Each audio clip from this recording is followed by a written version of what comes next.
Hey everyone, welcome to this explainer. Look, if you think grammar is just a boring list of rules that you have to memorize, well, get ready to completely change your mind. Today, we're diving into the absolute secret sauce of everyday communication. Adverbs. Seriously, they're the ultimate tool to take your sentences from flat and lifeless to, well, incredibly dynamic and precise. We're going to discover exactly how you can use them to really command attention. Let's get right into it. Okay, let's dive into this. Imagine watching a blockbuster movie, but without any color or sound. I mean, sure, it's functional, right? You can sort of see what's happening, but the whole vibe is just totally missing. Honestly, that's exactly what a sentence without an adverb feels like. Just look at the phrase, she walks. It's so ambiguous. Is she storming off angrily? Is she sneaking around quietly? We literally have no idea. But the second you add an adverb, like she walks slowly, boom. The whole scene just comes alive. Suddenly you have instant context, precision, and perfect clarity. So here's our level up roadmap for today. First, we'll hit level 1, the basics. Then we'll tackle level 2, precision and exceptions. After that, it's level 3, advanced mastery. And finally, we'll look at the ultimate communication tool. By the end of this journey, I promise you're going to unlock some serious boss-level grammatical flair. Now, before we really level up, we need to know exactly what we're working with here. Simply put, an adverb is a word that describes an action. Think of it this way. If adjectives exist to describe nouns, like a red car or a tall building, adverbs are there to tell us way more about verbs, adjectives, or even other adverbs. They are absolutely crucial modifiers.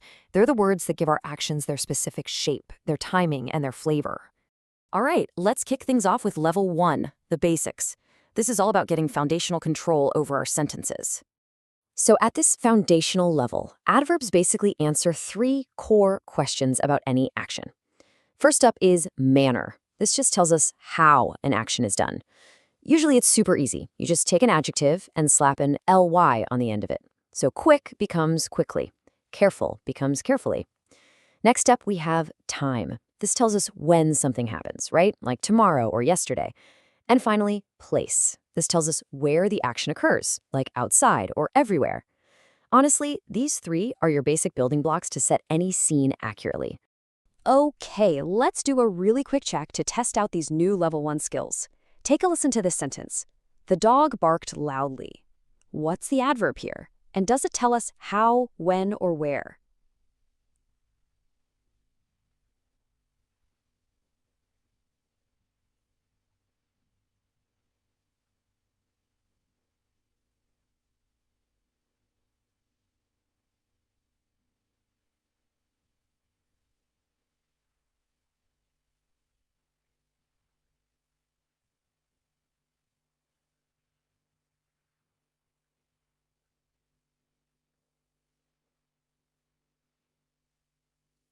If you guessed loudly and figured out that it tells us how the dog barked, you absolutely nailed it. See? You're already taking total control of the action in your sentences. Let's move right along to level 2, precision and exceptions. Fair warning though, this is where we start adding some critical nuance and face our very first tricky boss traps. All right, so frequency adverbs. These are words that tell us how often an action happens. Stuff like always, usually, or never. Now, there are 2 golden rules you got to remember here for placement. Rule A, place them right before the main verb. For example, I always drink coffee. Simple enough, right? But watch out because here is the trap. Rule B, if you're using a to-be verb, like is or are, the adverb actually has to go after it. So you have to say, she is never late. Definitely not she never is late. Oh, and real quick, this level also includes degree adverbs, words like very, completely, or quite. These are awesome because they let you brilliantly dial the strength of your other words up or down to hit your exact meaning. Now, what's really interesting is that some adverbs just completely refuse to follow the rules. These are our irregular adverb boss traps. You see, not every adverb ends in ly. Take the adjective good, for example. Its adverb form is actually well. So please, I'm begging you, don't ever say someone plays the piano good. They play it well. And what about fast? Well, the adverb form is exactly the same, fast. Please don't tell people you run fastly unless you want them to slowly back away from you. The exact same thing goes for hard. The adverb form is just hard, so it's simply he works hard. Actually, speaking of the word hard, we need to talk about one of the most dangerous traps in the entire English language. The sentence, he works hard, means he is putting in a massive amount of effort. But what happens if you throw in hardly, mistakenly thinking it's just the ly adverb form? Well, you get he hardly works, and that means he is almost not working at all. Literally, you could get someone fired by confusing those two words. So definitely make sure you understand they mean completely different things.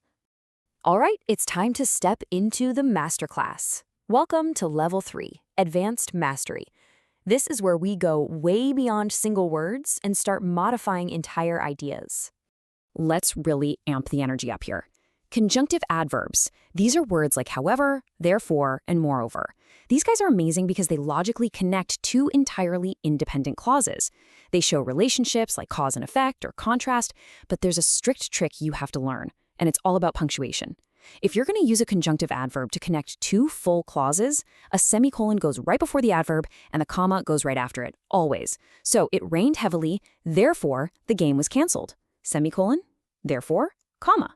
Let me tell you, mastering this specific punctuation rule makes your professional writing instantly look top tier. And this brilliantly illustrates sentence adverbs. Look at the word frankly in this quote.